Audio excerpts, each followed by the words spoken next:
আজকে আমি একটা সাধারণ রোজকার রান্নার একটা রেসিপি নিয়ে এসেছি, মাছের ঝোল। যে মাছটা আমি ফুলকপি আর আলু দিয়ে বানিয়ে তোমাদেরকে দেখাচ্ছি। কিভাবে আমি বানাই সেটাই তোমাদের সাথে শেয়ার করব। নিয়েছি রুই মাছ, ভালো করে ধুয়ে নিয়েছি।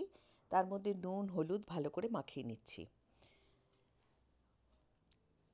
ভালো করে মাখিয়ে নিতে হবে, মাছের কোনো জায়গাটা যেন বাদ না যায়। ভালো করে নুন হলুদ মাখিয়ে 5 মিনিট সাইড করে রেখে দিয়ে আমি এবার আলু ফুলকপি যা যা লাগবে আর মশলাটাকে তৈরি করে নেব।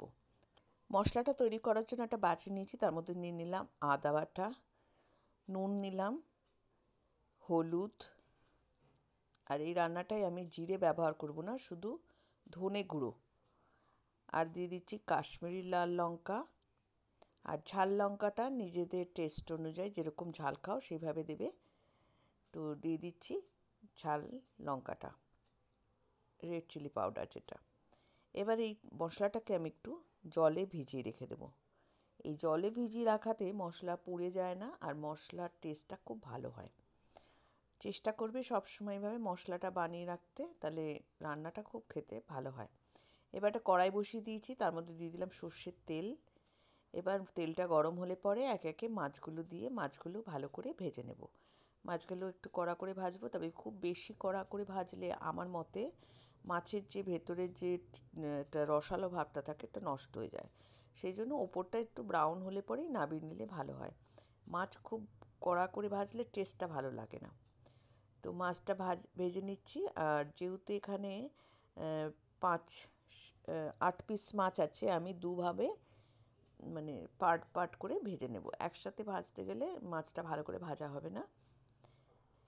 যারা আমার চ্যানেলটা নতুন দেখছো, ভালো লাগলে অতি অবশ্যই লাইক শেয়ার সাবস্ক্রাইব করতে ভুলো না।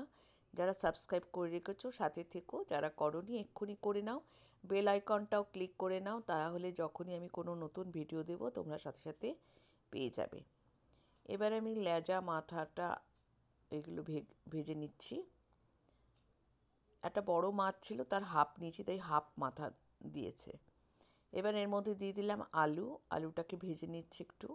আমি আলু সবসময় ভেজেই রান্না করি, কারণ নইলে আমার টেস্ট ভালো লাগে না, মনে হয় একটু টেস্টটা কম। সেই জন্য আলুটা ভেজেই ব্যবহার করি।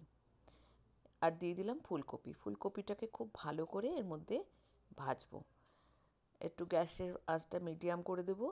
আর ফুলকপিটাকে খুব ভালো করে ভাজতে হবে। ফুলকপি যত ভালো করে ভাজবে টেস্টটা তত ভালো হবে।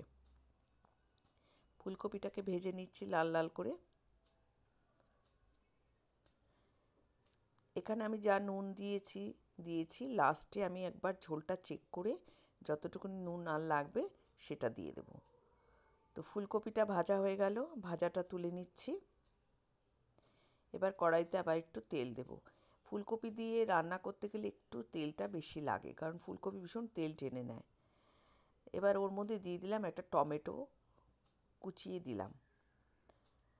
টমেটোটাকে একটু ভাজা ভাজা করে নিয়ে এর মধ্যে আমি যে মশলাটা বানিয়ে রেখেছিলাম সেই মশলাটা দিয়ে দেব। যেহেতু মশলার মধ্যে নুন আছে, টমেটোটাও তাড়াতাড়ি নরম হয়ে যাবে। এবার মশলাটাকে টমেটোর সাথে খুব ভালো করে ভাজবো। মশলা ভালো করে ভাজা না হলে মশলার মধ্যে একটা কাঁচা গন্ধ হবে, এটা আমি সবসময় বলি। তো মশলা থেকে যখনই দেখবে তেলটা বেরিয়ে আসছে তখনই বুঝতে পারবে যে মশলাটা কষানো হয়ে গেছে। তো মশলাটাকে খুব ভালো করে কষাবো। এবার দিয়ে দিলাম ভেজে রাখা আলু আর ফুলকপি। এটাকে দিয়ে মশলার মধ্যে খুব ভালো করে আরও 2-3 মিনিট ভালো করে নাড়াচাড়া করে নেব।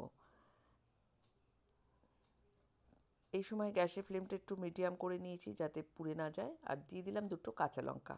ঝালটা নিজেদের যেরকম ঝাল খাবে সেই বুঝে দেবে। আমরা একটু ঝাল কম খাই বলে আমি একটু কম দিই। একটু জল দিয়ে দিলাম মশলাটা যাতে ভালো করে ফুলকপি আলুর মধ্যে মিশে যায়।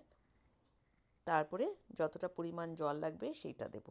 এখানে আমি গরম জল ব্যবহার করব, কারণ গরম জল ব্যবহার করলে রান্নার টেস্টটা ভালো থাকে। তো পাশে আমি একটা ডেচকিতে বসিয়ে দিয়েছি জল, দিয়ে গরম জল দিয়ে দিলাম। এবার এটাকে ঢাকা দিয়ে সেদ্ধ করতে দেব। সে ফুটে গেছে, ঢাকাটা সরিয়ে নিয়েছি। এবার ফুলকপি আর আলুটা চেক করে নিয়েছি, নরম হয়ে গেছে, সেদ্ধ হয়ে গেছে। এবার দিয়ে দিলাম মাছের পিসগুলো, দিয়ে 2 মিনিট ফুটিয়ে এর উপর দিয়ে ধনেপাতা ছড়িয়ে দেব আর দিয়ে নামিয়ে নেব। গরম ভাতে খেতে ভীষণই ভালো লাগে। এইভাবে বানাও। আর এগুলো হচ্ছে আমাদের রেগুলার রান্না, আমাদের প্রতিদিনকার রান্না। এই রান্নাগুলো আমাদের প্রতিদিনই রান্না করতে হয়। তোমরা কিভাবে, কে কিভাবে বানাও জানাবে। ভালো লাগবে। আবার একটা নতুন ভিডিও নিয়ে চলে আসবো।